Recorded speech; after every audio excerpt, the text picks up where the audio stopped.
DPRD Kabupaten Sumedang menggelar rapat paripurna dalam rangka pengambilan keputusan atas Raperda tentang pertanggungjawaban pelaksanaan APBD tahun anggaran 2022.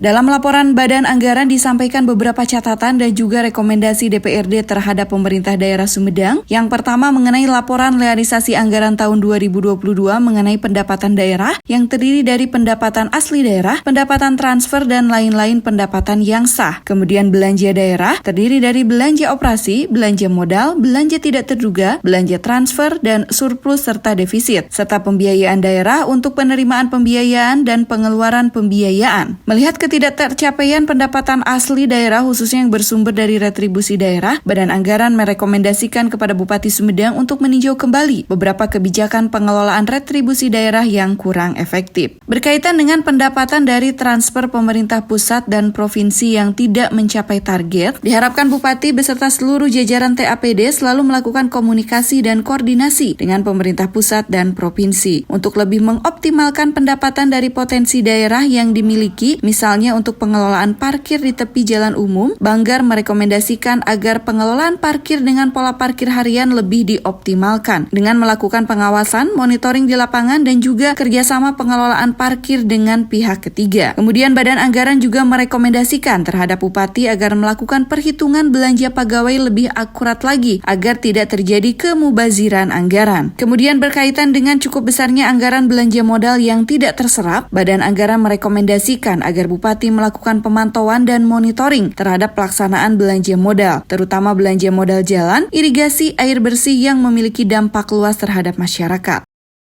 Alhamdulillah malam ini kita sudah bisa menyelesaikan rangkaian tahapan pembahasan Raperda tentang pertanggungjawaban pelaksanaan APBD tahun 2022. Ada hal yang menarik yang kita temui dalam proses pembahasan bahwa APBD 2022 ini luar biasa karena memang dilaksanakan setelah LHP BPK-nya keluar. Sehingga data yang disampaikan, data dan angka yang disampaikan oleh pemerintah daerah itu betul-betul sudah audited, ya. Kita sudah tidak bisa lagi. Nah, adapun kemarin proses yang kita melakukan klarifikasi kepada SKPD itu untuk lebih meyakinkan kita saja.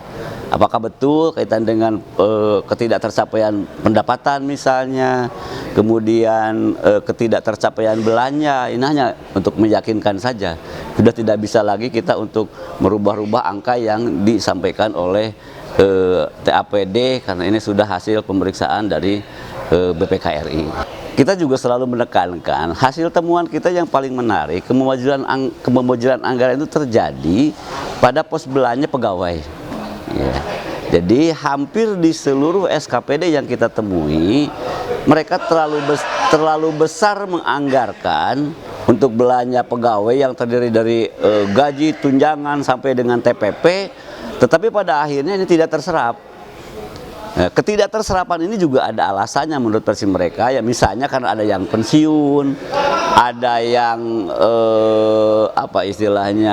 pejabatnya yang kosong sehingga tunjangan-tunjangan itu tidak terserap. Tapi yang pasti kita menekankan agar kelebihan penganggaran ini bisa lebih dihitung, bisa lebih diefektifkan lagi sehingga ke depan tidak terjadi lagi kemubaziran anggaran. Kenapa disampaikan kemubaziran anggaran? Karena anggaran ini kan menjadi anggaran yang idle. Selama 1 tahun anggaran itu tidak terpakai. Sementara di sisi lain kita masih butuh anggaran untuk belanja-belanja yang lain.